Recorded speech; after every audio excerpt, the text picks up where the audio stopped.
Yeah. All right, are we ready to start? Yeah. Can We're on the this, record already, so, that's on. All right, good morning, everyone. We're gonna call this meeting to order. This is, November 12th, 10 a.m. It is our quarterly budget meeting. And as most on this board know, we have had a departure of our board chair. So the first thing we need to do is elect a new board chair. Were we going I to think say we the have a pledge board vice first? chair. Pardon? Were we going to say the pledge? Well, I think the board vice chair fills in Automatic? absence Okay. of the chair, yeah. So you are now running the meeting. sir. All right, Do well, you let's- have an agenda? I do, I have it in front of me. your So, meeting. let's get this party started, I guess. Alrighty. We'll start, we'll call the meeting to order, and we'll start with the Pledge of Allegiance.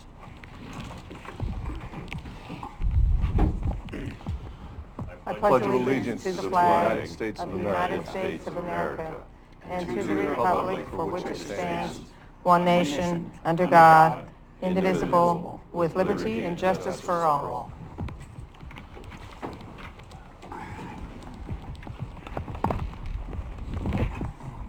So I see number 2 is the adoption amendment of the agenda. That's the second bullet point here on the agenda. I make a motion, we adopt the agenda. I'll second that. All right, that is passed. And then number 3, public comments. I haven't We received ready? we any. probably should have a vote. You have to vote on it. Oh, we do? Yes. Okay. We want further discussion and then a vote. Okay, any further discussion? And let's have a vote. all those in favor signify by saying Aye? Aye. Aye. All right, next on the agenda will be public comments. I haven't received any requests for public comments. Is there anyone here that would like to make any public comments? All right, nobody stepped forward, so absent any public comments, our next point of business is to approve the minutes from the budget meeting of May 13th, 2019. I move that we approve the Budget Committee meeting minutes for May 13th. Question. Do we want to do these all at once, or can we, or do we need to do them individually? It says meeting. We'll knock them out individually real quick. Okay, great, thanks. I second. Any further discussion? And a vote? All those in favor signify by saying aye. Aye. Opposed? Motion carried unanimously. And the meeting for May 14th, 2019. I move that we approve the Budget Committee meeting minutes for May 14th. Second? Further discussion? And a vote. All those in favor signify by saying aye. Aye. All those opposed? Motion carried unanimously. And May 15th, 2019. I move that we approve the Budget Committee meeting minutes for May 15th, 2019. Second? Further discussion? And a move to vote. All those in favor signify by saying aye. Aye. Those opposed? Motion carried unanimously. And May 16th, 2019. I move that we approve the Budget Committee meeting minutes for May 16th, 2019. Second? Further discussion? And vote. All those in favor signify by saying aye. Aye? Aye. And Hearing- last but not least, Motion carried unanimously. thank you, May 17th, 2019. I move that we approve the Budget Committee meeting minutes for May 17th, 2019. Second? Further discussion? And move to vote. All those in favor signify by saying aye. Aye? Opposed? Hearing none, the motion carries unanimously. All right, JJ. All right. Moving on, present discussion and action. Overview of the budget, discuss audits, and discussion of effectiveness.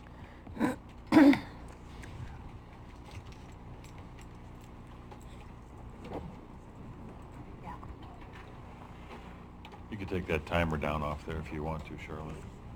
You're not gonna time me? Mm-mm. Everybody bring a sleeping bag?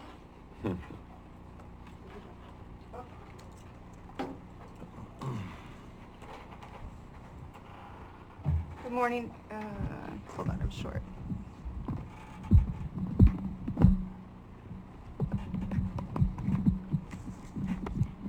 Good morning, everyone. If I can get this to work. You broke the microphone. I did. Can you guys hear me if I just do this? I don't know if that one's on. Tap it and see. How's that? There you go. Okay. So this will be.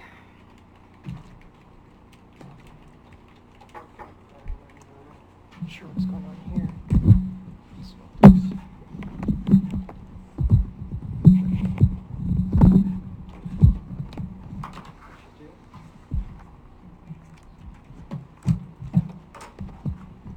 Okay, I think we're all set now.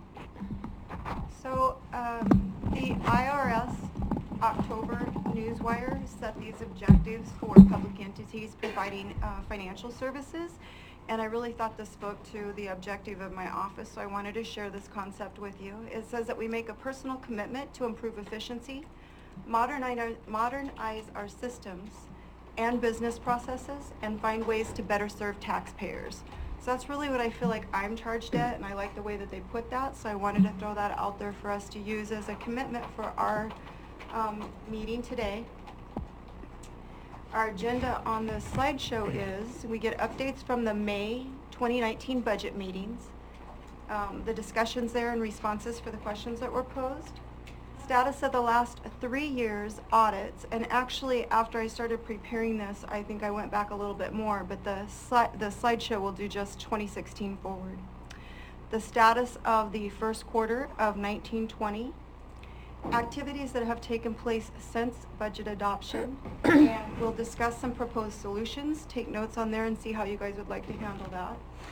There is a budget law appropriations challenge than the previous way that the budget was adopted, and I want to address that and show you the rules on it so that we can have the next resolution generated that meets those rules. And then I'll open it for question and answers, and we will discuss some changes that we're looking at for the 21 budgeting cycle.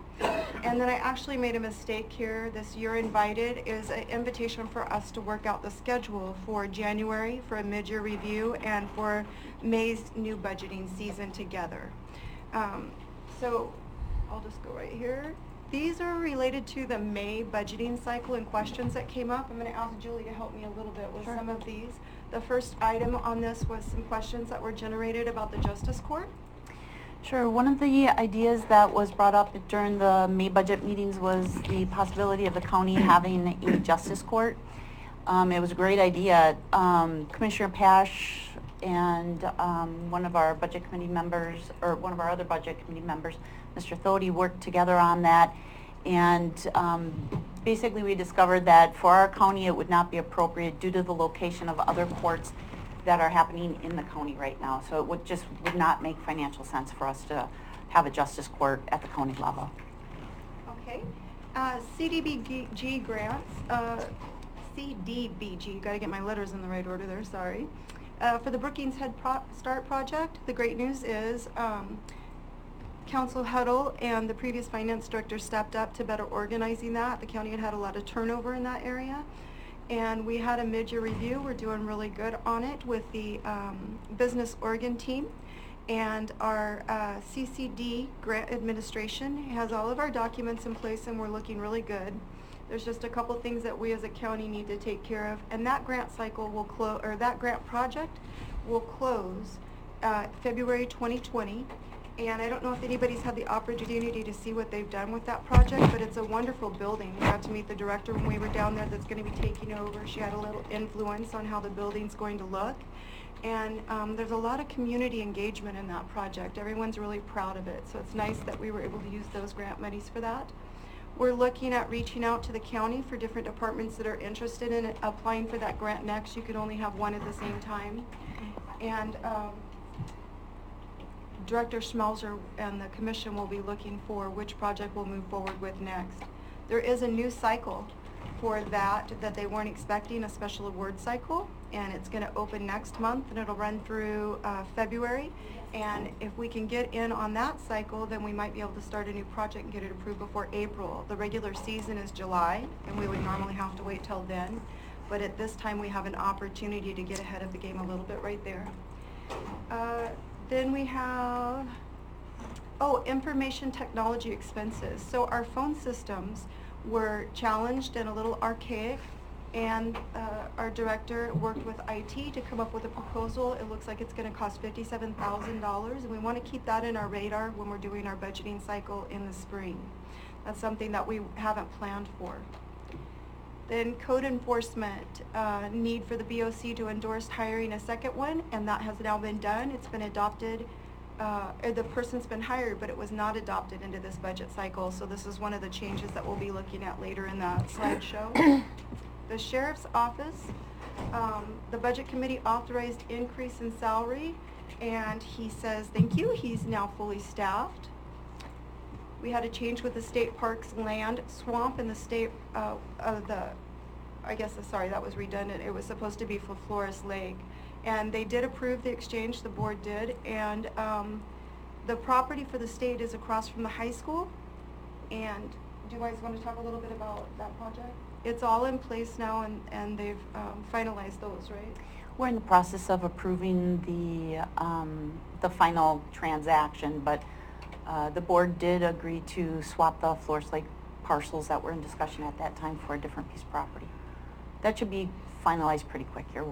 We're working on the legal, council is working on the legal side of that. So I've actually received an email exchange of the document from the state, and we've explained to them that we require a wet ink signed document for recording purposes. And so they're gonna send us, I think, duplicate original wet ink signatures. So if anybody sees those, they may come to the Bach office. So if those come to the Bach office, keep your eyes open. But it was on my list it just happened last week or so. So it was on my list to follow up with the state to say, are you sending the hard copies? But I've got a printed out email copy on my desk. Okay, thank you. There was a discussion about facilities maintenance and the need for a successor. So someone has been hired and they started training. They're going to look at, Eric's looking at training them to take over the buildings. They're very unique and they have a specialized training period for that, so there's a nice overlap in the two positions. There was a discussion about an amnesty program to address the tax assessors' challenges in being able to update property assessments. The program, and they need to get the program on the unpermitted program structures on the tax roll. The BOC has approved that amnesty program through April 2020, but it allows people to come in willfully and pay for permits so that we can have the lowest cost to us while we get all of that updated and bring that program up to speed. Just a note on that one too. So the amnesty program does not give them amnesty from the assessor's office or any penalties or anything that might be assessed through there. The amnesty program is basically allowing them to come in and apply for the building permits they should have had and do so without penalty through that program.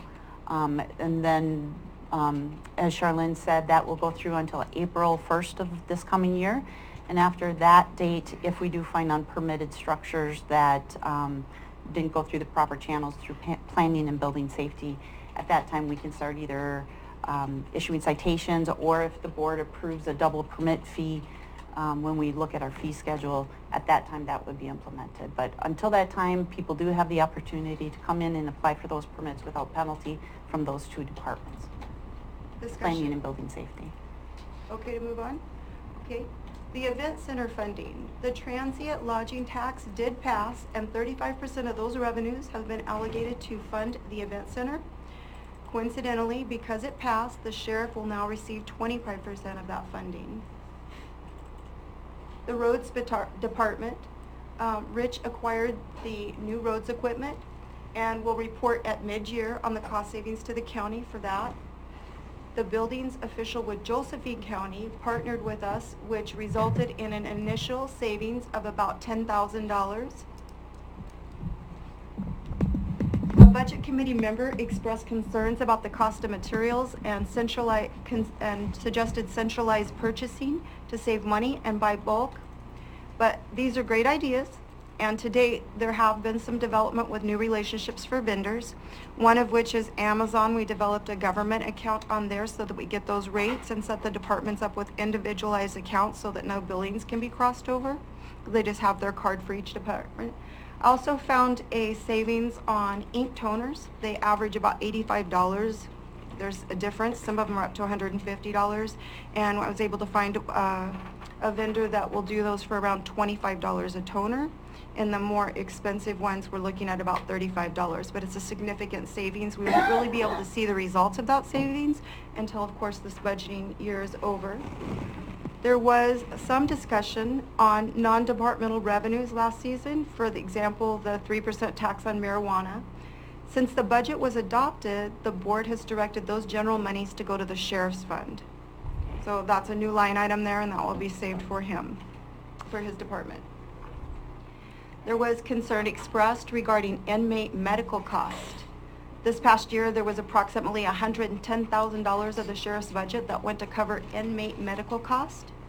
I'm not sure if you guys are aware, but when someone is incarcerated, their health insurance is stopped. They're not allowed to use it within the jails, and then that burden is placed on our jail service. And so that's quite an impact. Some of the bills just for prescriptions can be several $1,000s. Senator Merkley is working on a proposal for that bill, and that would allow inmates to retain insurance when incarcerated. So we're looking at a way to alleviate those costs for the sheriff. Finally, there was a discussion about using the road fund to balance the county's budget.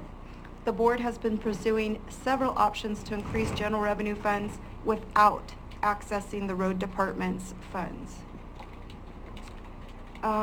Any questions before I move on to the next topic? I would like to revisit the sheriff's department and their vacancies. I do think they have some vacancies right now. I don't think they are fully staffed. Oh, I'm sorry, okay. We did hear that the other day, though. And I think those vacancies are in patrol, but I'm not sure. I know Captain McDonald's here, if we want to address those real quick. We do have a few vacancies in patrol. I think you have to step up to the...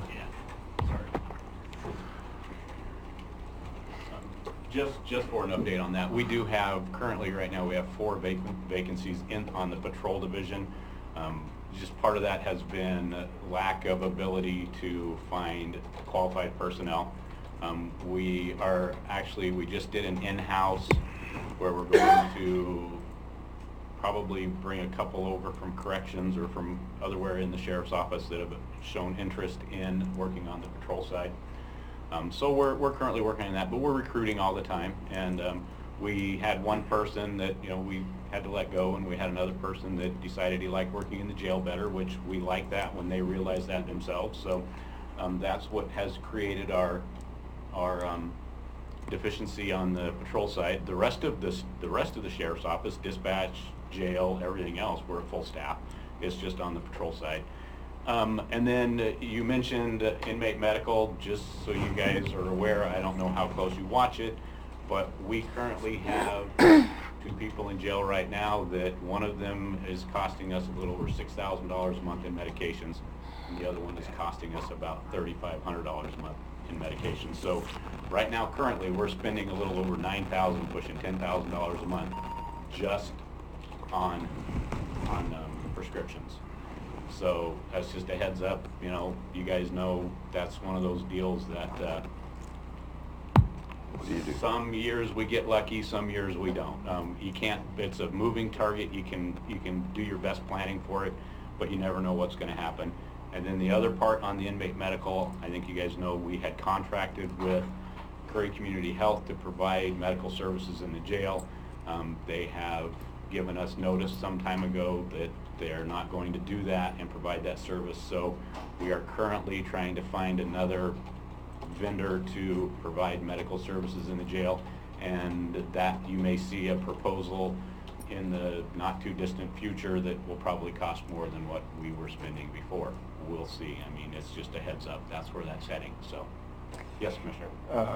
Captain, to be clear for the public, the funding was put in place, even though you haven't filled some of those spaces. Correct. we have budgeted for those positions as long, you know, as you can get them filled. Yes, the funding's all in place. It's just a matter of finding the right people that we, you know, that fit with our team and our vision, so. Okay, thank you. Yep, thank you. Yes, Commissioner. Thank you.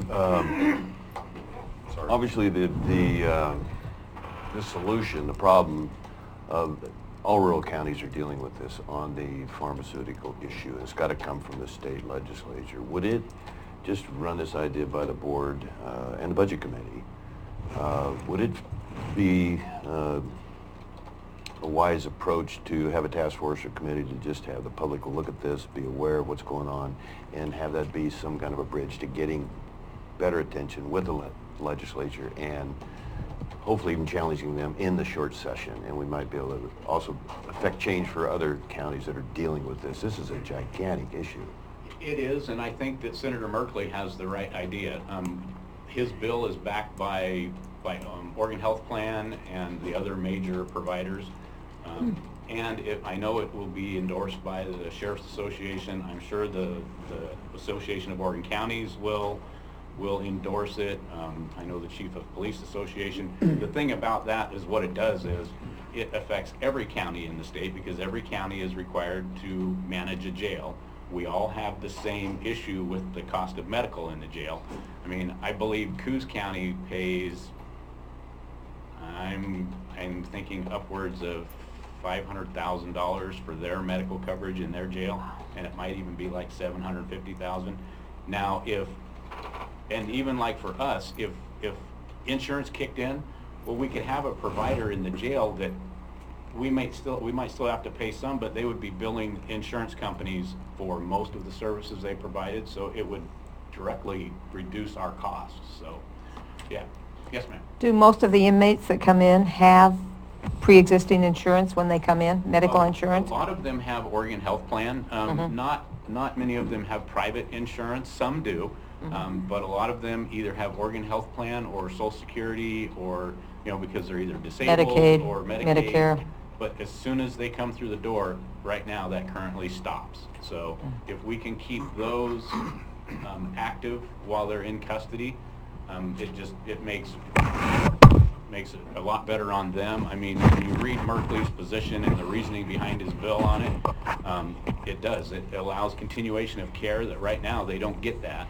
So if their insurance was still there, they could continue to see the doctors and get the continuation of care that they need. So, yes. Just a side note on that too.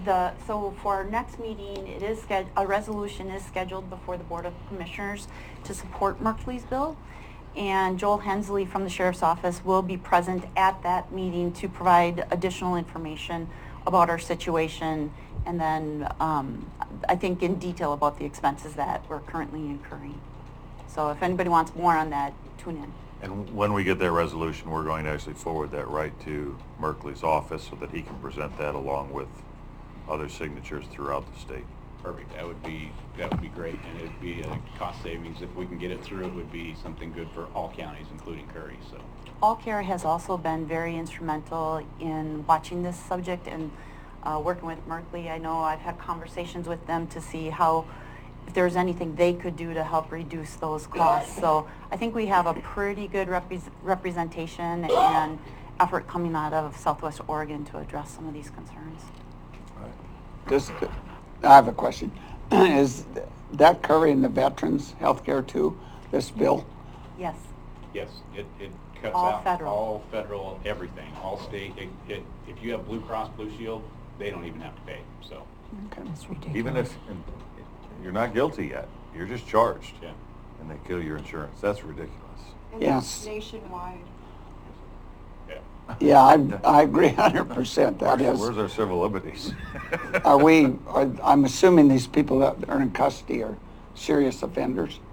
Not all of them. Some of them are. Doesn't matter what kind of people get offender. sent to jail for all kinds of different reasons. Some of it's misdemeanors. Some of it's felony. I mean, Right. you can have guys that are in on disorderly conduct that have numerous disorderly conducts where they're serving a year in the county jail, and most of those guys have, whether it's mental health issues or regular health issues, and we put the bill for those. So expensive. So, Very helpful. all right. Thanks, Yeah. sir. Thank you. Any- Do you know when the federal law was put into place to allow the insurances not to pay? I've been in this business for 31 years, and it was before It's always I been in started. place. It's always been, the counties have always been responsible for the costs of housing inmates in the jails and prisons, and the state and the prisons, so, yeah. Wow. Hmm. Okay, thank Thank you you, very much. sir. Anything further? Now, watch your head. I will. Thanks, Captain. Any further discussion? Go ahead. Yeah, I want to reserve my right to, on some of the things you went over for questions later to keep it kind of moving. Okay. Okay, yeah, Okay. thank you. All right, part of the new finance director's role is to kind of dig through the office, get familiar with everything, get oriented, and I discovered that the county has had numerous insufficiencies in their audits that have been found. I went back as far as 2015. Some of them consistent, some of them of very serious concern. The state has a plan that supports public agencies by when an audit is turned in, it's randomly selected. If they find there's material or inadequacies or errors in there, then they will put you on what's called a corrective action plan. It's a supportive tool, because if these issues continue, the penalty can be up to 10% of all state monies can be withheld. That's the first step.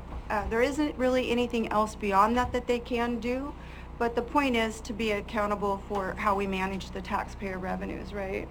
So I prepared these little slides to give you guys an idea of what I've been finding.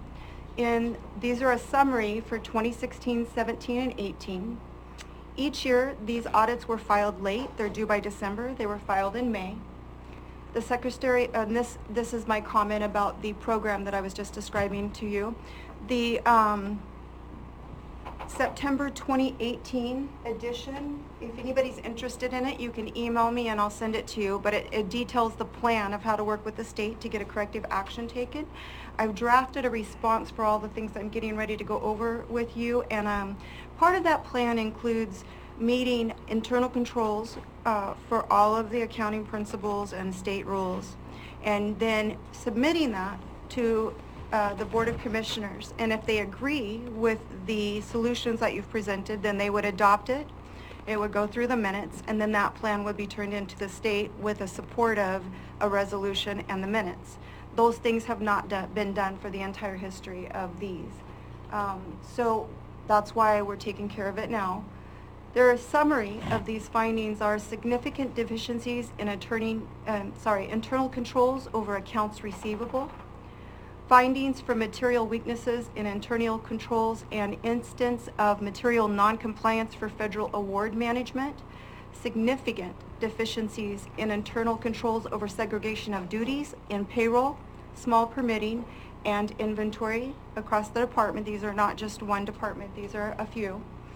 Significant deficiencies in property tax assessment, report of significant deficiencies in grant management and reporting, results of an internal investigation by us, the director and myself. The county's working on, the results are that we found the county's working with limited staff, with archaic software, and outdated internal office procedures. So while the county has a financial policies in place, they haven't been revised in about 10 years. Actually, it's a little bit more than that. And there are no internal procedures for how those things should be accomplished.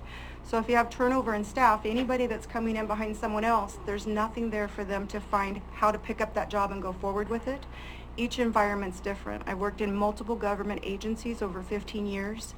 And while they are very similar because they all have those same foundation of the accounting principles, each agency's structure and internal procedures vary significantly. So we need to have those things put in place. That's on my to-do list for this year.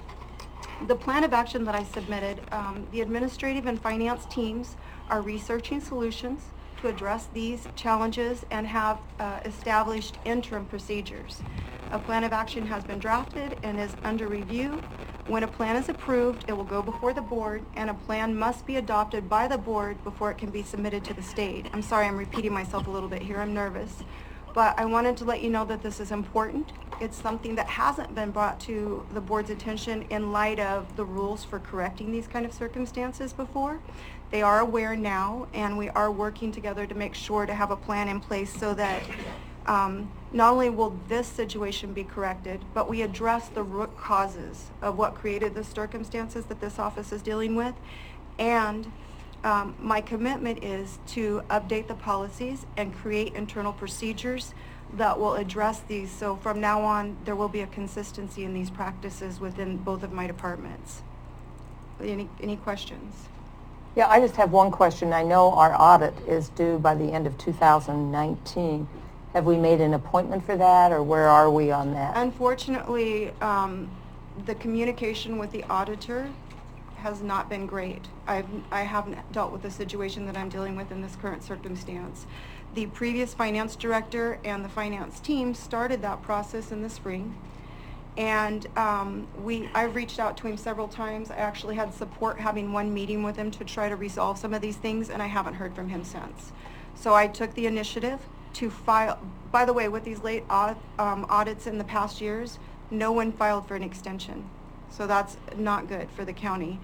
And this time I took the initiative to reach out, let them know that I was pretty sure that the audit was not going to be completed by December, that there was internal training issue here. Some of the reports that I'm doing this time I've never done before. There's no procedures that explain to me how to do it, so I'm kind of reaching out to partnering counties and to state agencies to exactly figure out how to do that.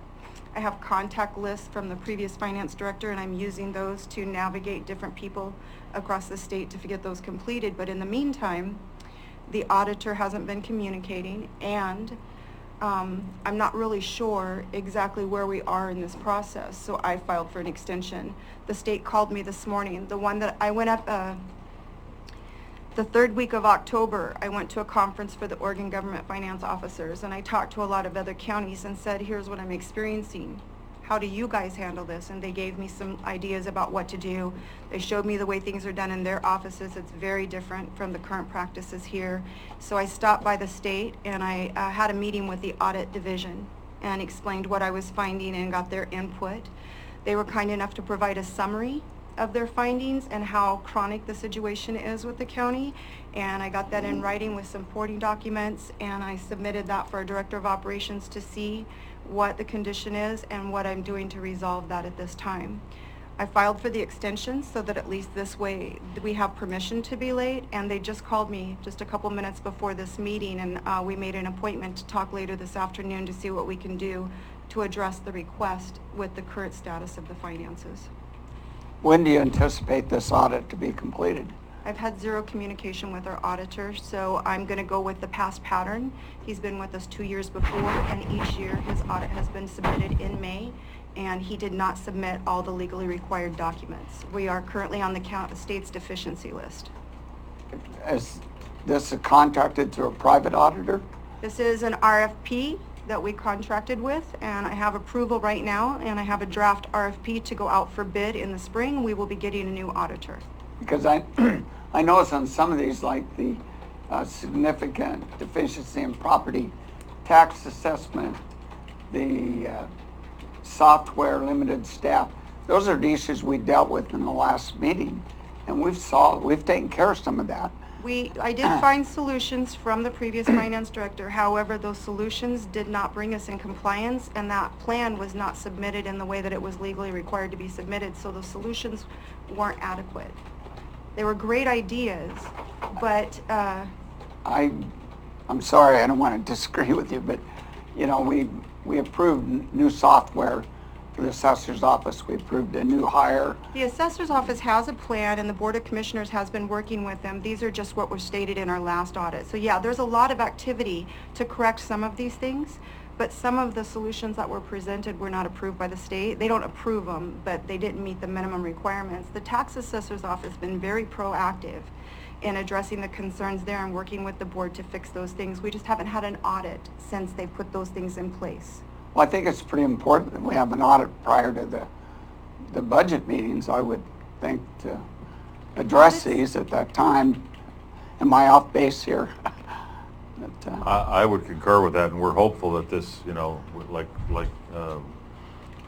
Charlene just said, you know, we're going to put out another IFP for a new audit firm to do this, and hopefully that'll happen sooner than later, because it is important. We want to start the budget process much earlier in the year, so that we can start to develop a direction for the county. Hopefully we'll have our strategic plan in by then as well. So wage studies will be done, all that'll be done. So hopefully next year we can really get to work and nail down a good budget, and to find a firm hopefully will be sooner than later. I just want to add too that when it comes to an auditor, the recommendation is that you periodically change the auditor, whether they're doing good or bad. You know, it's just good to have that fresh set of eyes every couple of years doing your audit. So I think the RFP process of looking for a new auditor is something we should just routinely get used to doing, so we don't get comfortable with any one auditor. But I know there have been some conversations a little bit earlier this fall with the auditor, so we'll just have to re-engage with them and make sure we're getting the information we need from them. Yeah, I'm not trying to There pick at you, has but been great advancement I thought for we tax made some assessor's great office. progress. Yeah, we haven't been And- audited since they've initiated those changes. Well, I would, for one, would like to see an audit completed before the next budget process, so we can not face this again with shortfalls, because I thought we made some good steps this year. the And county there were some grant commissioners. management controls put in place from the prior finance director, working with actually council. And those things have made improvements in areas. So it's not that any of these areas have not been addressed. There have been improvements in a couple of the areas. It's that the corrective plan that was sent to the state was non-compliant, and that we're still trying to fix some of those things. Right. The staffing issue and the archaic software is a huge concern in managing county finances. Right now, none of the departments have access to their budgets. They're dependent upon PDF reports that are generated by the AP clerk, and those are placed in a shared drive. So they are working, I actually have some examples. If you look in your packet, I gave you the first quarter's report for this year. And to compare that, please note that's an Excel printout. Look a little deeper right behind it. I have no way to look at trends in the current software. It doesn't allow us to look at revenue trends or trends for accounts payable.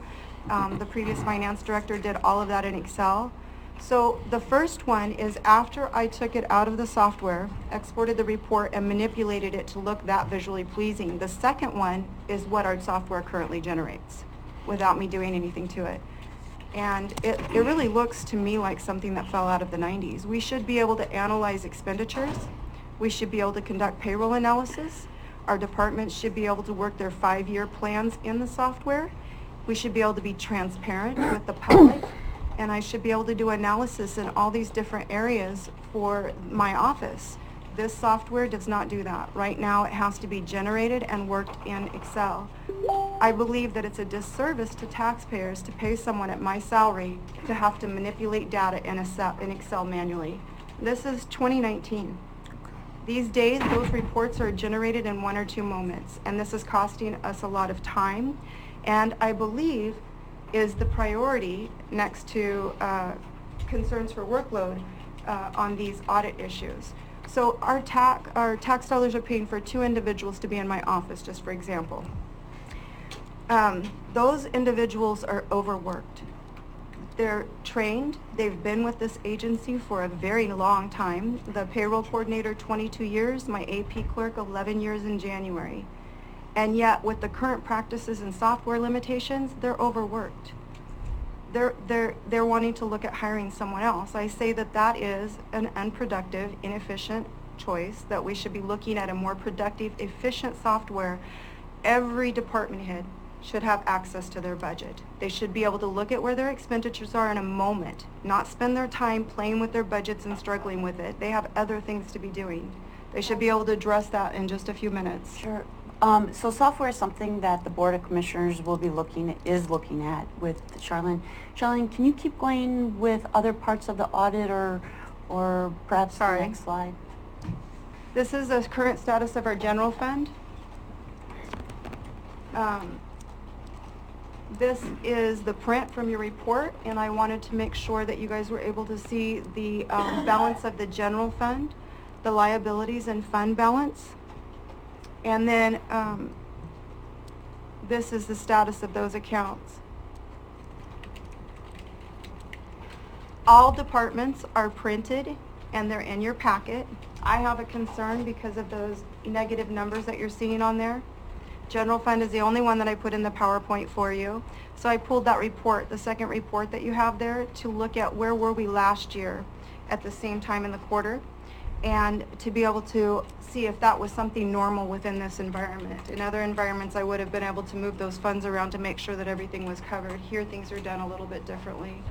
So this is where we are with that, and with the changes since adoption, we also have to incorporate those into the current status of the budget. It is November, so we're going to be getting our property tax revenue and some of our grant monies in the next 2 months. So we should be able to see all of this balanced in January, and in January we'll be doing our mid-year review. During that period of the next 2 months, we'll be doing supplemental budgets and trying to adjust everything for these funding appropriations wherever it's needed. Some of the things that we're getting ready to cover will tell you what those changes are. So some of the changes, unpaid membership dues, there was some bills where there was a supplemental budget done last year. The board approved paying membership for some of, like, Association of Oregon Counties and a few things like that. It was $21,700. The bill did not get paid. So the new budget was adopted over that without those expenditures being covered, and now we're trying to figure out how to balance that. Currently, that's been divided over 2 years, but what that means is in January, that bill is due again. And so we're still going to have that money that we're going to have to come up with. Right now, the suggestion is to wait till July. I believe that's a poor choice because that leaves us 6 months late paying one bill, and it also leaves us struggling. We're going to always be playing catch up unless we get that covered now. So that's one thing we have to look at. There is just under $10,000 between the Association of Counties for that one, and there's a couple of others on there. Our maintenance department head had a full maintenance budget for the year planned to $40,000. The HVAC went out. So his budget has been absorbed by that one activity, and it now exceeds his allocated monies by $1,062. And this morning I got an email that there was another cost for Oregon Alarms for a security system to get into place, and that's going to be another $12,000. I'm not sure if you had that planned ahead, Eric? No. So that's going to be an... That should have been $1,200. That wasn't 12, it's $1,800, it's not $12,000. Did I say 12,000? I'm You said sorry, I thought I meant 1,200. Sorry, my mistake. And so that'll be about $3,000 that we're going to need to move around for his budget. We have great news to get us all on the same page. We are working on, the board is working on a strategic business plan. Director was able to get $6,000 for that in place. That's going to help with a lot of these things because we're all going to be focusing on one shared vision, and it's going to help department heads know exactly where they're expected to allocate monies and get us going in a place that will meet everyone's expectations. Another thing that I found when I got here was the equitable pay law. There's a new law in Oregon. It's not a new law. It was just updated that requires equal pay for equal positions. So if someone's a senior account clerk in one office, then the senior account clerk in the other office needs to have equitable pay. The only thing that can vary is, for example, seniority or merit increases, things like that. So right now, we're in the process of evaluating those pay disparities, well, to see if there is disparities. The rule says that whatever is the highest paid position for each position, that sets the bar. No one's pay can be lowered, so you now have your standard. So that is going to be looked at within a wage study for the state and our region, and then those two numbers will project what we're going to have to do with our payroll projections next year. Oh, sorry, that's another topic. I wanted to pause on the solutions. So the other thing that's in place is in your packet. It's PERS. PERS is going through significant legislative changes. The rates are going up to 27.7. Depends on what group that you're in, how the impact will hit us. I'll be working with the payroll coordinator to take the results of the pay equity study, the wage study, and then the impact of the purge legislative changes to evaluate where we are with the county, and we're going to have to come up with some strategies when we see what that looks like during the budget season. I'm trying to make sure those things are in place before we start budgeting. And then this is just another minor thing for housekeeping. I wanted to give you guys a chance to talk. If anybody has any discussions or any questions. Charlene, is it for sure that that we have to pay that PERS? I mean, it's in place, right? Or is it coming? No, it's done, and the impact has been scheduled. Please look in your packets at the handouts towards the back. The first page looks like this. This is payroll since the budget was adopted, all payroll changes and what those numbers look like. And then the total handouts for the trainings that I went to at the conference were 70-something pages long, so this is just the short version I took. These are what the schedule of increases were, and this is for the 2021 year. Sorry, I cited that 77% increase. This is behind it an impact for example that was in the package we were given. This is how it impacted Deschutes County. They're not a comparable county for Curry, but this is what was in the presentation that we sat through, and I wanted to give you guys an idea of what that looks like in another environment. We'll be working with our payroll, our PERS representatives to find out exactly what that's all about. There were a couple of packages that were offered to help mitigate those costs, but every one of them required cash pay-in from the counties. While we're talking about PERS, I know there's different levels, and this 26.06%, does that take into account all of the various levels of? It's what they average the rate increase, so my understanding is that that will be applied across to each package. Each one's a little bit different. There's not a lot of tier 1 people. They're mostly people that were around in the 1990s, or they're in the retirement phase right now, so it does change with each different tier that they're in. So dare I say it, we're hoping to have a mortality rate on the tier 1 folks? Just, you know, Wow. Don't say that. Anyway.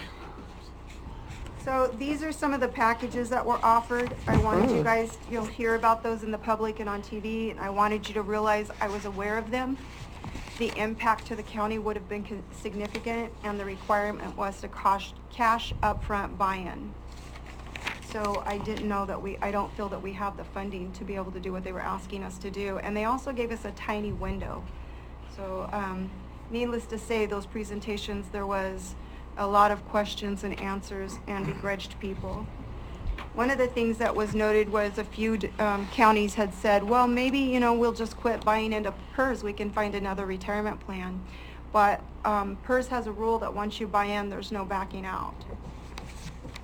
I'm going to kind of contest that a bit. I know some counties, their new employees, they have set up another type of retirement system. So maybe there would be a way to transition away from them. Once you're in, once you're in, you're in. You can't just quit later. Is that once the county is in or the employee is in? The employee. And the counties were the ones asking the question, and I just listened to the discussion. I had researched PERS at another area before, and the buy-in cost was too high for the environments I was working in at that time, so this is my first experience with PERS, Oregon PERS. Yeah, they're in deep trouble. Yeah, so once you're in, you're in. So now we have to figure out how to balance the budget. It's going to have an impact on our payroll for the 2021 cycle. Great. Okay? Klamath County has that plan. They're trying to get it off the ground. It's just the new employees coming in, or they're addressing this, pretty serious. So actually, the Oregon Association of Counties is having a conference in the third week of this month. I'm in what's a new HR track for the state. And we're all going to a round table to address how the PERS changes are impacting us, the pay equity changes, the evaluations and the analysis of that, and to look at healthcare cost and union negotiations, all of these elements that are impacting everything at a table together with all the different counties so that we can try to get on the same page and work together to find some solutions. At that meeting, could you maybe suggest that, or counties come together to come up with some sort of HSAA, health savings account thing for all of the counties? Yeah, we have looked at that, and it depends on your carrier. We circulated that question earlier this year to our carrier, and there wasn't anything that was financially prudent that they were able to offer. Well, that was because we're such a small county, so that's why I'm suggesting that maybe the Statewide? counties band together to come up with some solution for this. Yeah, that is one idea, and I can definitely bring it up at the conference. Yeah, because healthcare is killing us, PERS is killing us. All of these things, they are, and in fact, it was mentioned that a couple of entities have had to leave the state of Oregon for those kind of effects on their businesses. Of course, they weren't public agencies, but these are all things that everyone's working together to address. Right now, we don't have any answers, so we're just going to go to a round table and see what ideas we can come up with. Because Anything I else? know the insurance plan we're currently with demands that every single person be on this health care. And that, And yep. even though spouses are working here, both spouses have to pay. Even though old people like myself are on Medicare, I have to have it. And so costs could be cut significantly. That impacts our workforce as well, because if we have an employee that isn't 100%, their share of that $15,000 a year is put on the employee. So say, for example, you have a 50%, $12.50 an hour person working for you. They now are responsible for $7,500 of a non-option health insurance. So therefore, we don't have people staying with us within our budget can't because afford they it. don't want to pay to work for us, right? It's a negative for them. I had a work program that I installed or started when we first got here, and after evaluating all of the things, the other partnering agencies have not been able to place one person with us.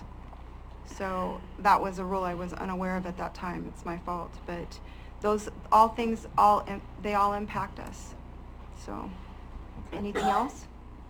I just sent everybody the Klamath County plan, just in case. It's fairly Okay. extensive. Yeah, it's on Yeah, its way. nice. The other thing was the budget law resolutions have been in unusual format, so I wanted you to be looking for the coming cycle. We'll be changing that.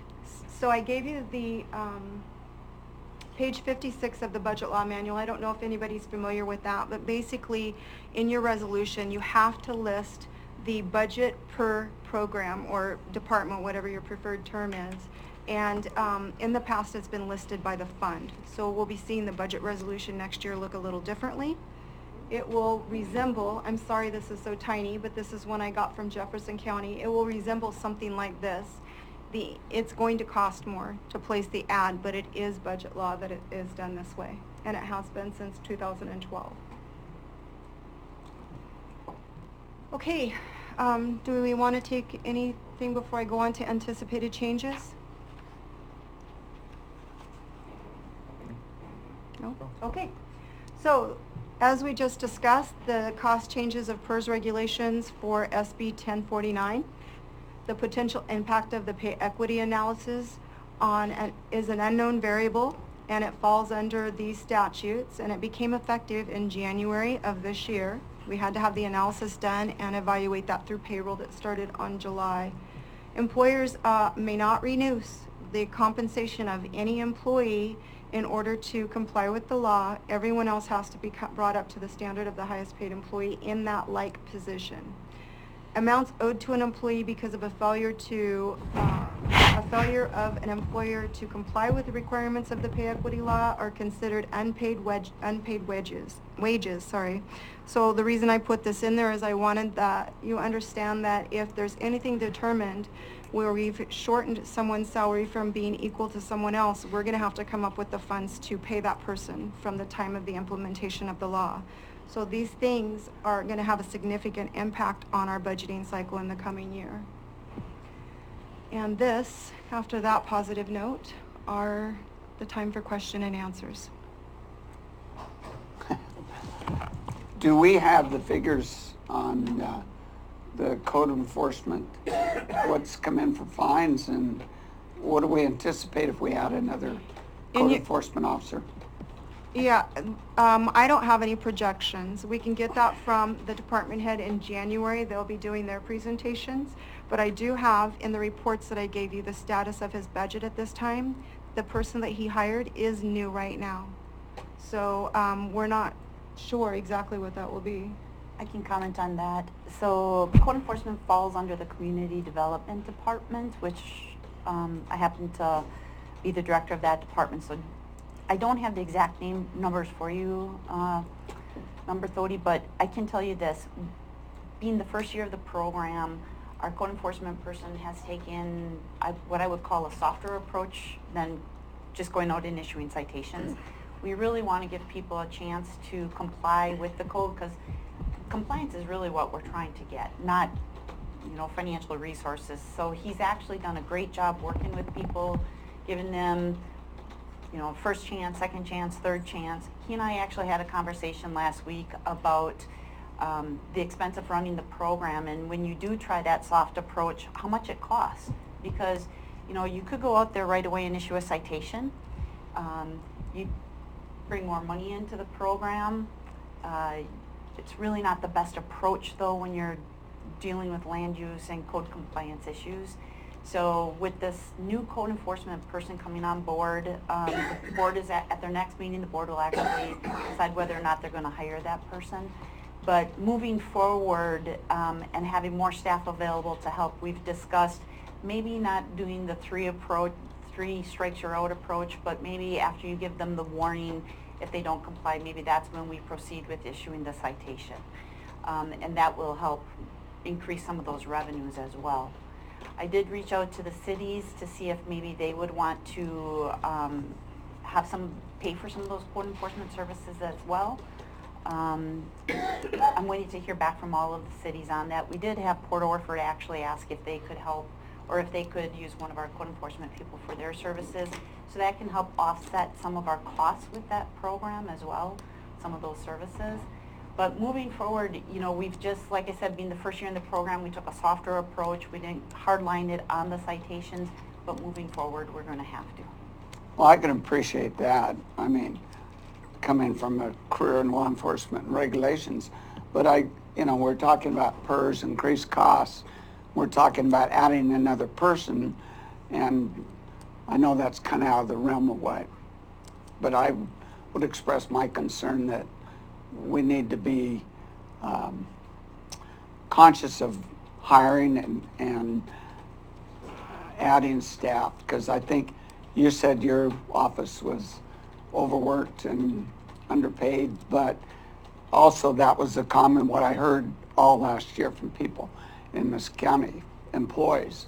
So I think, in my opinion, we have to be careful on just going out and creating a new position, because you have increased PERS cost, and in a storybook world, it's okay if you take a soft approach, but in a realistic world, I just don't see how that you could justify unless you're going to become aggressive.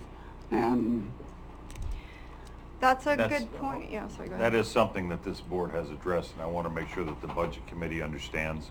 Our current code enforcement officer is inundated Okay. with work, an extremely hardworking man, and he can't get to, I don't think he can get to half the calls he gets to. He's got a book of just lists. Over 500. We have discussed this on several occasions, and that was why the board found the need to bring in the second one. And, between the soft approach of the first year and now the tax amnesty program, those kind of things, after the expiration of that in March, I think the board would be much more looking to be a little sterner and start to enforce some of the violations more than the soft gloves approach. And I've actually seen him in the field doing his job, and he does a great job. He is really, his interaction with people is really, it's good. He's a perfect match because he's ex-law enforcement. Yeah. So he understands how you got to deal with the public, and it's great. He's been great. don't misinterpret me. No, I have no doubt about that, and I was impressed with him. I just think that the county has to be careful about, Yeah. we're in a budget constraint, and we're we're raising salaries, we're hiring new people, and we've addressed a lot of the issues I thought in the last one. And I'm not sure totally what your background, are you a CPA or? I wanted to share that with you too. So I know this was a really hard-line presentation today, and I wanted to put that in context for you. It doesn't feel good to stand up here and tell you all of I'm these sure. things. However, this commission is extremely proactive. The reason that I elected to join this team was I was approached and asked, my master's degree is in public administration. They wanted someone with a bigger picture view to be able to look at what's going on with the county and how those choices and efficiencies and current operations impact the budget instead of just someone that focuses strictly on the numbers. So what I've done is look at all of the efficiencies, compared that with what other areas are doing, with what's currently going on in this office, and then looked at how well is that meeting the needs of taxpayers. That's what I was charged with. Reducing expenditures, creating a more efficient way of doing things. By the way, let me correct that. Drafting solutions and opportunities for more efficient ways of doing business and presenting that to this team so that they're able to make an informed decision how to aggressively address the issues that the county is facing now. They weren't really clear exactly on everything that was going on, but they were very aware that there were things that were brought to their attention that they wanted to address. So this hardline approach is my it's my first quarter here. Anytime you bring a new person into an environment, they are always going to see everything that someone else has never seen, right? Everyone here has been just working their buns off, keeping everything going, doing business as usual. And I come in with a fresh perspective. It's like handing a story that you wrote to someone else to edit. They're always going to find the mistakes that you were used to seeing and read back to yourself the way you wanted it to be. And so that's what this relationship presents for me, is an opportunity to create a more efficient system and look at a modernized way of providing services to the community. Okay. Mr. Boyce? Mr. Chair, good discussion, very good discussion, and this is something that we have wrestled with. I want to first just mention under Director Smelzer's leadership with the whole community development department. There are, on one side of it, people want us to clean up the county because if it gets too far out of control, and you're seeing that in other counties, other cities, big cities, small, everywhere. On the other side, there's some hard times out there for people. So we're looking at, since the recession of 2008, the last 10 years has been really difficult. And these are not necessarily non-compliant or not law-abiding citizens. So, and it's part of our economic development too, in cleaning up the county. And it's a big responsibility. And it's, again, it's something that we wrestle with. And yet, I really like your approach that you just articulated there, Director Smelzer, that was the route we needed to go and begin with that. And the amnesty program is part of that. So I think we're on the right track. And I think that that's what the citizens need us to do. And we're not taking a hard line. We may have to fairly soon. That's all I have. It is actually in keeping pace with the rest of the state. A lot of other communities are addressing these things in a new way. For example, a public administrator in the finance office that oversees an accounting staff for looking at ways of reducing those expenditures and addressing what's coming in the future so that we're not caught off guard from it. The amnesty program is a beautiful way of increasing our revenues and bringing our funding up to what we need to be able to do business to serve our population. How are we doing on the amnesty program? So I can talk about that. I don't have the numbers in front of me right here, but it was a little crazy at first. The phones rang off the hook. We actually had to dedicate a separate phone line for it because a lot of people were coming in and checking and saying, I have this property, have all the permits been issued on it? So it's been going very well. Of course, in the beginning, we had a huge influx of people self-reporting, so that has been good. I did ask staff to start tracking who was coming, not who, but which, the numbers, how many permits were a result of that amnesty program. I do just want to make a comment, though, on the staff concern that you had, Mr. Thodian. You have in front of you, Charlene has presented the list of new employees since the budget was adopted, and I just wanted to go through that list real quick with you, to answer some of those concerns about new employees. You don't need to go through that. I'm just saying that we need to, I just think we need cognizance of creating kingdoms. I came from a kingdom Sure. where the answer was to throw more manpower at it. In some cases, I agree with it. And in other instances, what you're talking about, become more efficient. So if we're looking at what it's going to cost for a new employee for a department versus new software or something that, as you said, might make it more efficient. So that's all I'm saying. I don't want to throw any stones at this. I just think we have to look at that. And I want to ensure the budget committee, I mean, this board and our staff, these are all well-thought things. I'm not going to say they're all going to work out perfectly. You know, we're going to make mistakes. The good news is we're on, you know, I believe we're on top of this, and it's not going to go too far. If we find we made a mistake, I'll be the first one to raise my hand and say, let's fix this, you know. So we are going to watch this very closely, and if it starts to be a burden rather than a plus for the county, we'll pull the plug, you know. I'm very confident in that, and the commissioners. I wouldn't be sitting here on a voluntary basis spending $1,000 to fly here for a meeting when weren't going to be in the area. So, and I appreciate it. These are just concerns I have. I think they're great concerns, and I want to let you know, I am new to this county. I just started at July 29th, and I feel really privileged knowing what goes on inside the offices and the focus of this commission and our director. They're very proactive. They're working hard to address exactly what you're talking about. What are the more efficient ways of using taxpayer dollars?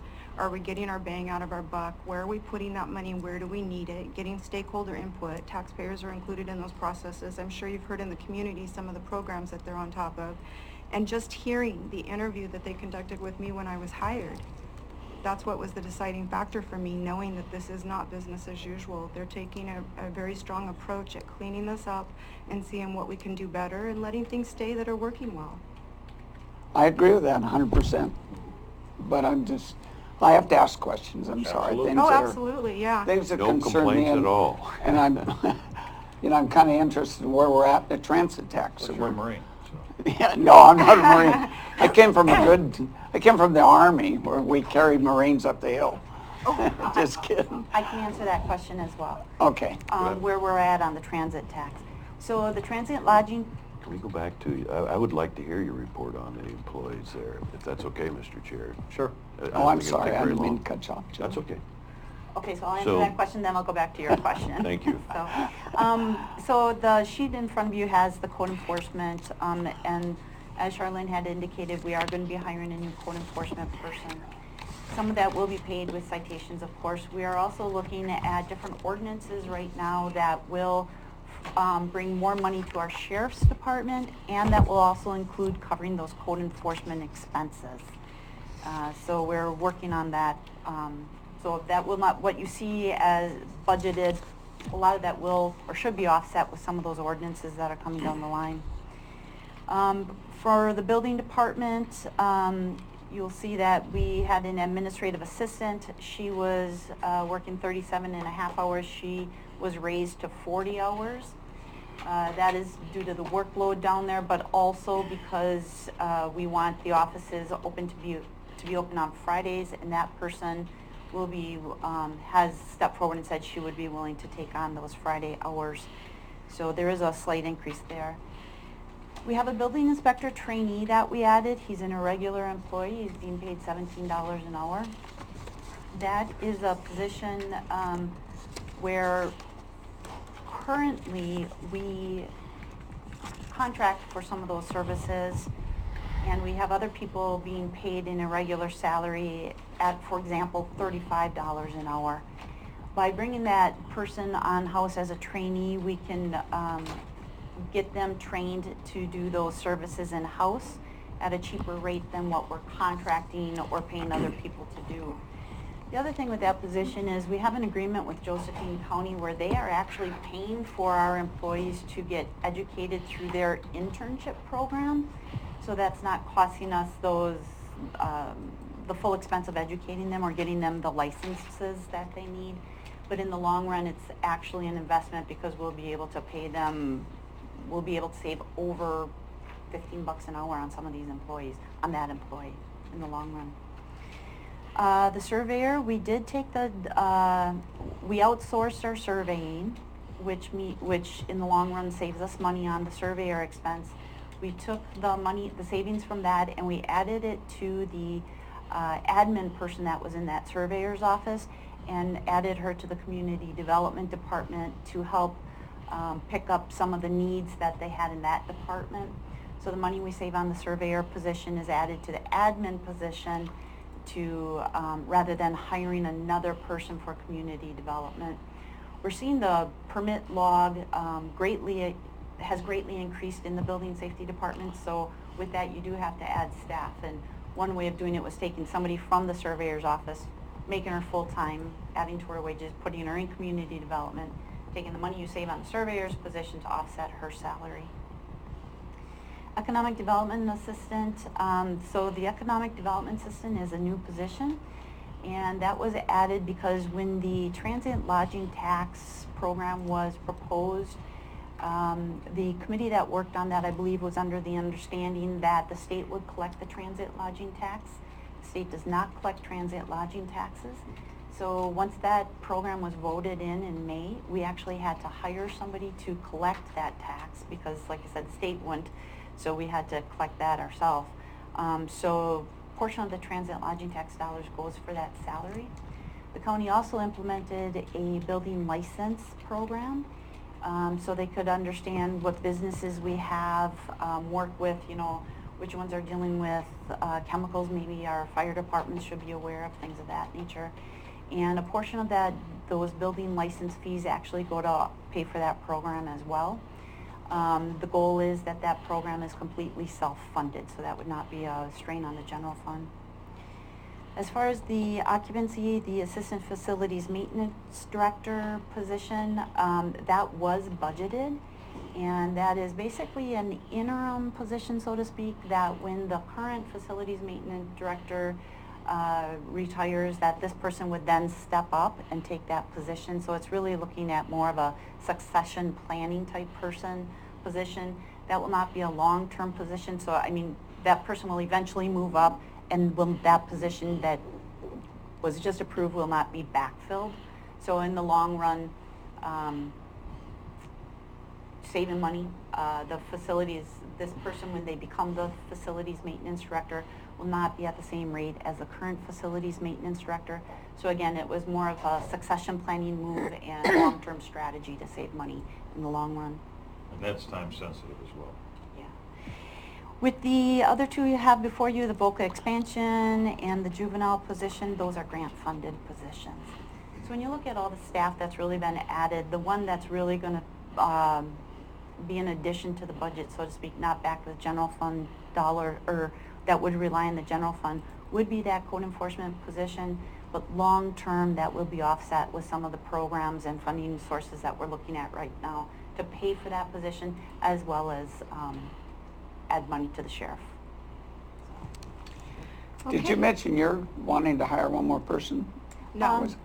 Let me address that as well. So when Charlene first started, we sat down with her staff, Charlene and the chair, and we looked at what was needed in the finance department, and it was noted that it was advisable. What we saw as a need was to bring in an entry-level EP clerk type position to help out in that department, and then that will also help with succession planning, so that when staff in that department is ready to move on, we at least feel comfortable and have somebody trained and ready to step in and take over.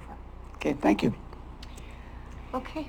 I'd like to then address the second question, which was how are we doing on the transient lodging tax? So the transient lodging tax, as I said, did pass in May, and effective October 1st, the lodging establishments had to start collecting that tax. The first quarter will end December 31st, and then those revenues are due in January. So we won't know exactly what we can expect until January of 2020. And again, it's going to take us a full year before we really know what to get with that program. The quarter that we're collecting right now is actually a slower time, so if we use that as a base and say this is the minimum we're going to get, it can help us project the revenues at a bare minimum. But keep in mind, the third and fourth quarters of the fiscal year will actually have higher revenues for that transient lodging tax program. But we have just started. We haven't even seen one quarter collected yet. So, and that was designed by ordinance. When it was passed, it said that the first quarter that we would collect would be October 1st to December 31st. All right, so I wanted to let you know the next thing we have on here is the next steps. Are you guys interested in doing any in-between budget workshops, or would you be okay with our mid-year review in January? If we could tie it into in the same time period, I mean, I think workshops are good for that, and I don't have a problem with it. Okay. But if we can keep it in a relatively time, like towards the end of January, or, because I do travel quite a bit, and so I do need to make sure my schedule's available, but I'm not against a budget workshop. The best outcomes come from teams of people that are striving towards a shared vision. They're working on a business plan for us right now. The county's facing a lot of changes. I want to offer you to be as engaged with the process with the community as I can, and with the budget committee. So I've put in your packet, there's a little set thing of calendars here for you. You don't have to give me an answer today. JJ, do you happen to know the date in January that we're scheduled? Is it the 23rd or the 22nd? Third week of January is January 15th, the week after. the third week of January. It was later, it was 1 week. 1 week later. That would be the 22nd. 22nd, okay. So that's what we're looking at, thank you, for the top of the schedule. And at that time, we would have all the revisions done, the mid-year review in place. I would have 6 months with you guys in place, or 5 months, I guess, by then. And the department heads will give you feedback and all of that. We need to set the budgeting schedule before then. So in the back behind that page is what happened in 1920 for your budget meetings. And then right behind that is the copy of the page from the local budget law manual. This sets the tone for what we need to do together to accomplish budget law objectives. So by February 28th, we need to have prepared budgets. Those projects that I'm working on for human resources, I want completed by January 31st. According to the schedule, we need to have our prepared budget proposed by February 28th.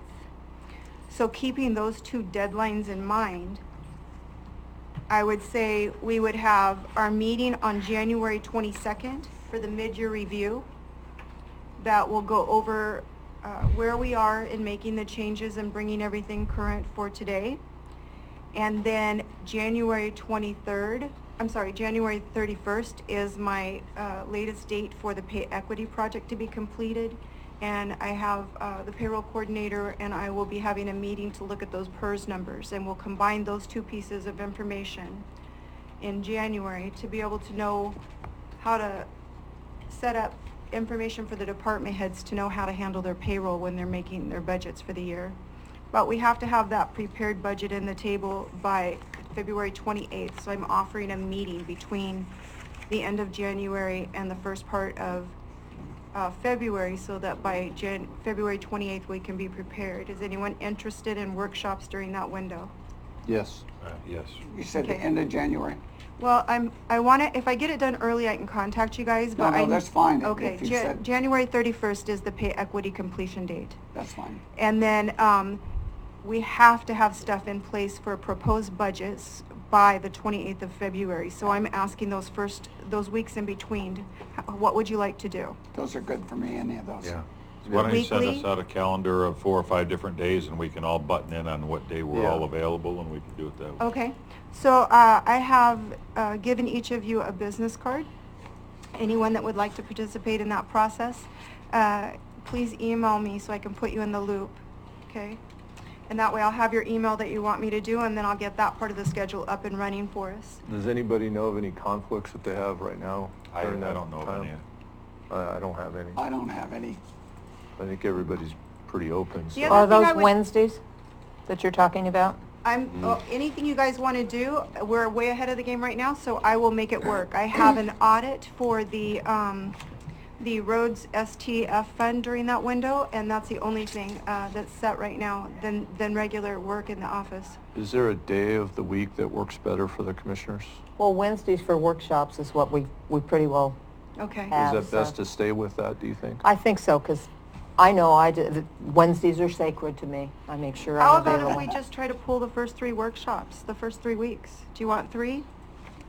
Of February, sorry, to be specific. The 31st, the pay equity ends. Do you want to work at the first Wednesdays of February and just go with that? That's pretty easy. It's fine with me. So Good here. the first 3 Wednesdays is what we're talking about? Yes, because the 28th is the deadline to Okay. have a proposed budget. That So makes. this that would makes sense. exclude the 22nd? No, January 22nd is our This is- mid-year is review. mid-year, We okay. need that meeting to That's help good. us know where we are in the current budget. So the first 3 Wednesdays of February, we'll have a workshop. Okay? So there you go. Now we don't have to Is worry. that good with everybody? So are we going to need 3 workshops? Just curious. I don't know, but we can schedule 3, and then if we get it done and we feel like we're good, we don't have to keep up with the other 3, or with the rest of them. We can just play it by ear. In the past, that's what we've done. So when I was on budget committees, we did 6 meetings that were scheduled, during the cycle of the season from May. And then if we got it done early, we got it done early. We could get it adopted and we didn't have to keep the rest of them, but a worst case scenario would be every opportunity, and I would suggest scheduling 3 just in case. We So may we're- need, I'm sorry. So we're looking at February 5th, February 12th, and February 19th. Those would be the first 3. At 2, correct? At 2 p.m., yes. What's that? February 3rd. The first three Wednesdays would be 3, 10, 17. Okay. So is this in lieu of our 17. week-long budget committee meetings where we're, No, this is to Okay. prepare with all of the changes before. okay, Yeah, and if we don't need them all, we don't have to use them all, but if we plan for it, then at least we'll have them. So January 22nd for the mid-year review. We'll hear from all the departments then. February 3rd, 10th, and 17th, tentatively. No, that's 5th, 5th, 12th, and 5th, 19th. 12th, and 19th. I thought JJ just corrected it. Well, it would be 1, 2, 3, 4. I don't think it's the 4th. I don't have, I can't, fifth. It's the can't get a fifth. large February calendar here. The first, second, and third Wednesday at 2. It's the 5th. That simplifies it. First Wednesday is the 5th of February. Okay, so it is the 5th, 12th, and 19th? Yes. Okay, sorry, I thought we had that corrected. Okay, so we'll schedule for those 3 dates at 2 o'clock each day. If we get done early, we don't have to keep all of them. And then the proposed budget has to be submitted by February 28th. Does anyone have the day of the week for that calendar? Looks like a Friday. Okay, so if we go for the Wednesday, the 26th, February 26th, do you guys want to use that date in keeping in step with our Wednesday? Sure. Okay, so proposed budget by Wednesday, February 27th. 3 workshops, and then the proposed budget on February 27th. Now, that's when the new budgeting cycle is going to start, right? That's when we're going to start going through the regular, and it's on here for you. Your last page, this is where our objectives are by the state's requirements. Just so that we're all on the same page and we see why we're doing what we're doing. Okay, and JJ, we'll be able to get like an email with just confirming all that stuff out to everybody? Okay, yeah, because I'll lose track of that for sure. The other thing I would like to let you know is, I want to hear from you. What did you like, not like? What would you like to hear? What did you want to get that you didn't get today? Whatever. I want a critique. And it's okay to, constructive criticism. Truth with grace is how we grow. I really want to hear your opinions and what you're looking for, what you want to see done differently. So I gave you my business cards. Please feel free to email me. And if you want to meet, I'm more than happy to meet with you one-on-one. Okay? If there isn't anything else, I'm going to move on to this last topic and ask if that is appropriate for now. It's just a snapshot. I guess just overviews, you know, earlier we were talking about software and the need to look at software and perhaps how that can bring efficiencies. So Charlene has just something she'd want to share on that. This is just an example compared to what you're seeing from your reports today. These are, there's 18 actually in the state of Oregon that currently use this software. It's called OpenGov if you want to research it. This is just one idea.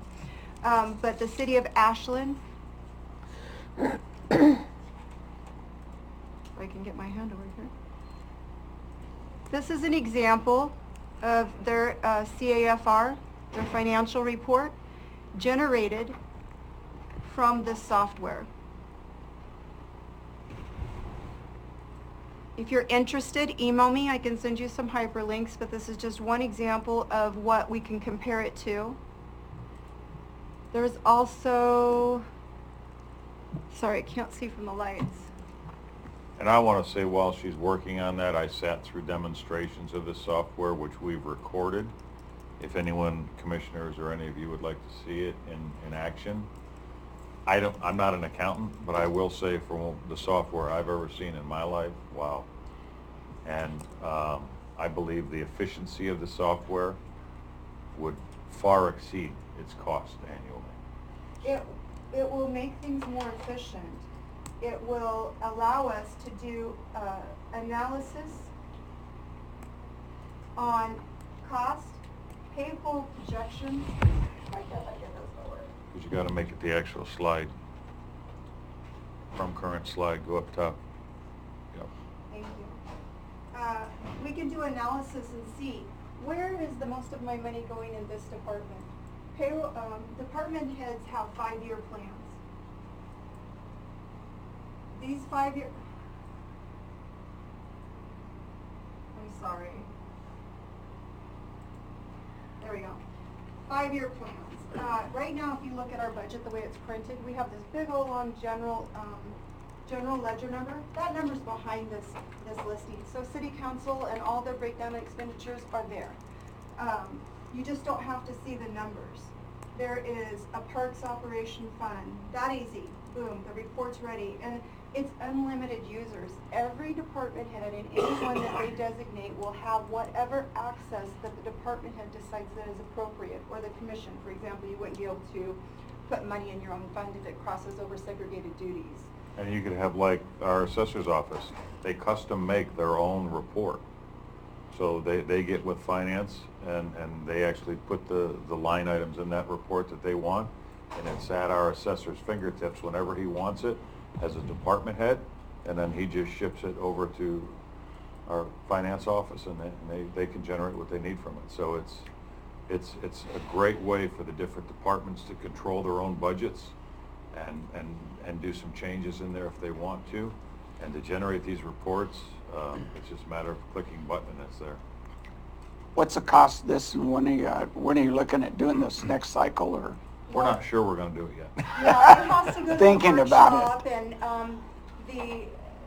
this is a full encompassing software, so it takes us everywhere from this paper stuff that you guys are using today, Right. through AP, cash receipting, payroll, all of it. It's $45,000 a year, and they're willing to work with us, but right now, no one but 4 people in the county have access to our accounting system.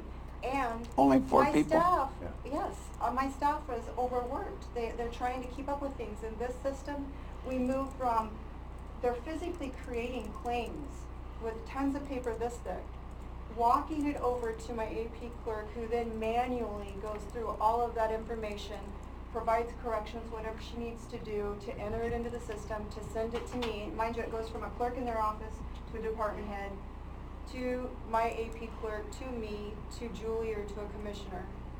You imagine the staff time that goes into handling one claim.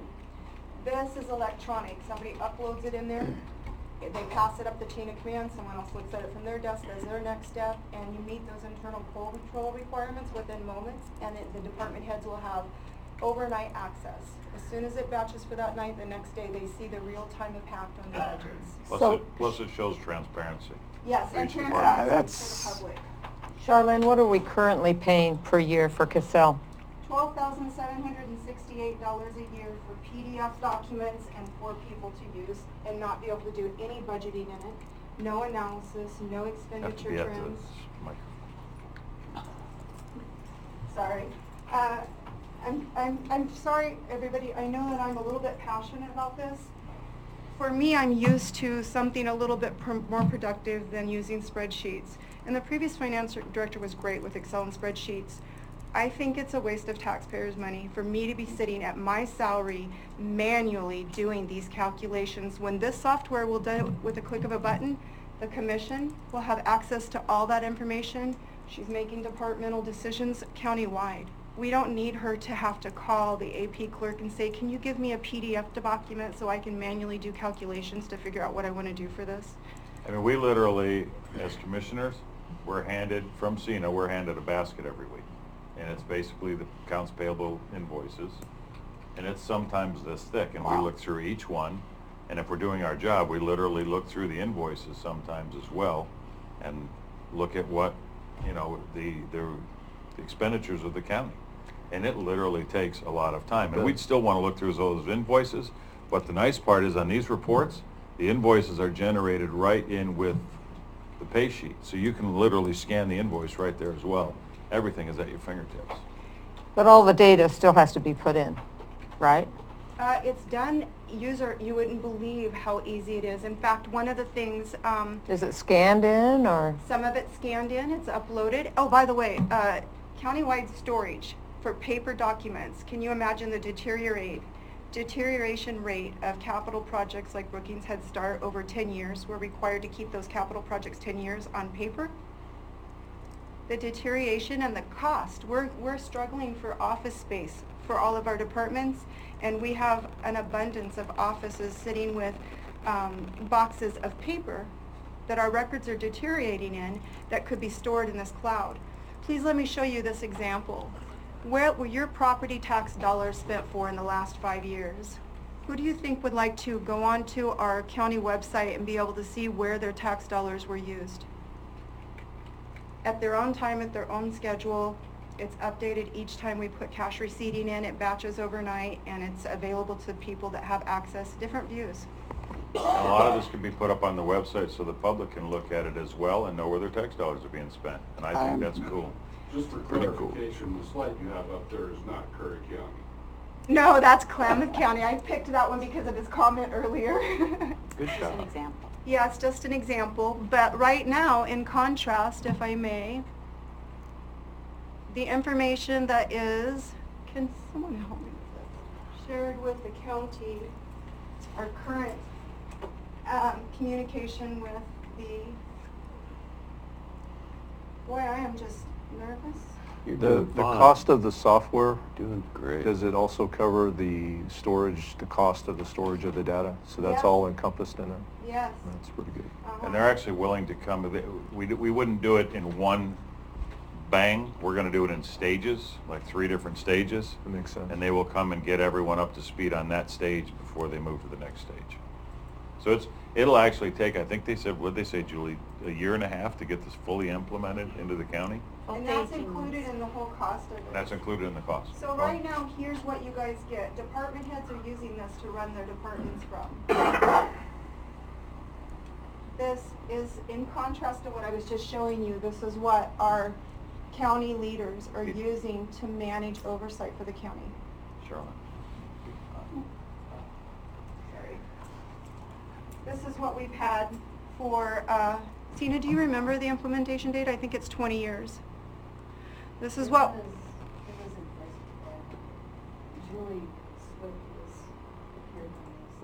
yeah, and Julie's been here 22 years. I believe she said 20 years, but this is what our current reports are in contrast to what I showed you a minute ago. And this is the public's view. This is what our public has to look through to see what their tax dollars were used for.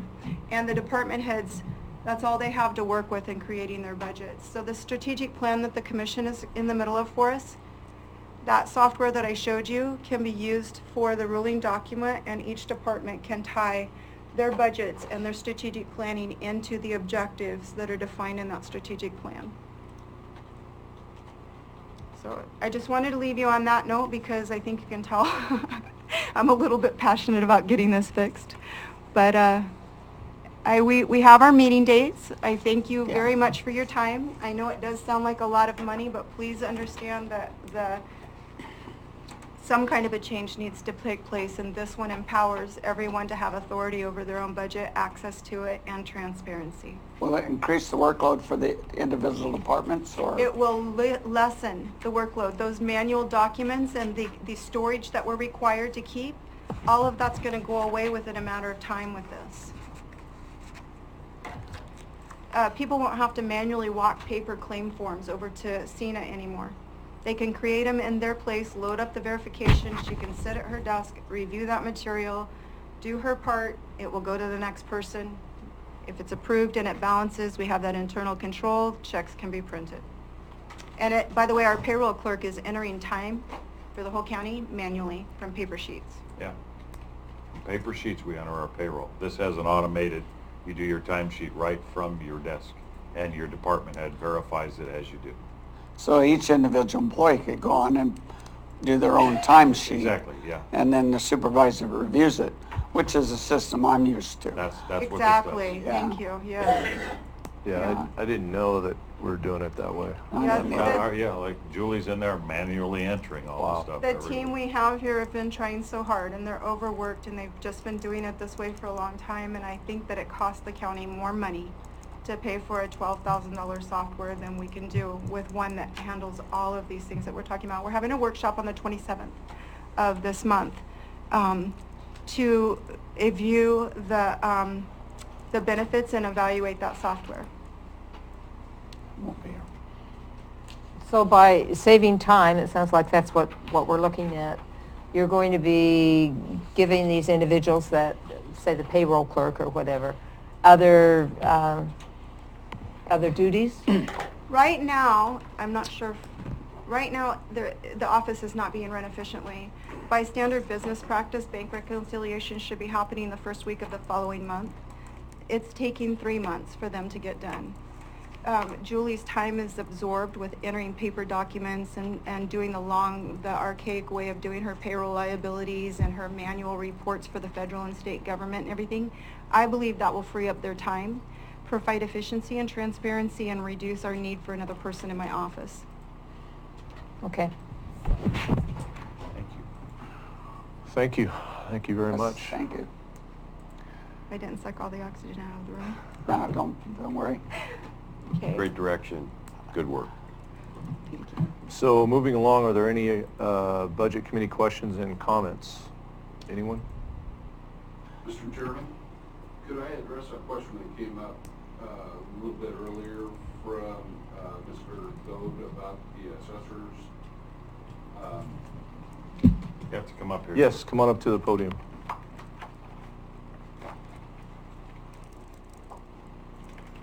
Watch your head, Jim.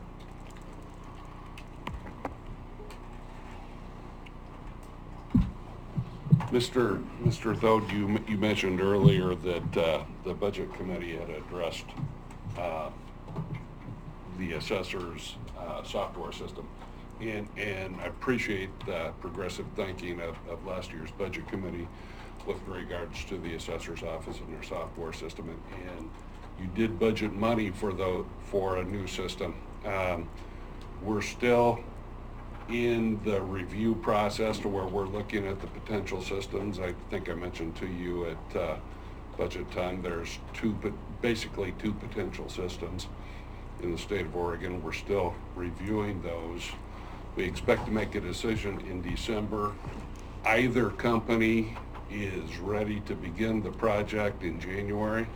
The project with either company will take 18 months to fully implement, although with either company, we would probably be collecting taxes on the new system by next year. So although it's an 18-month project to fully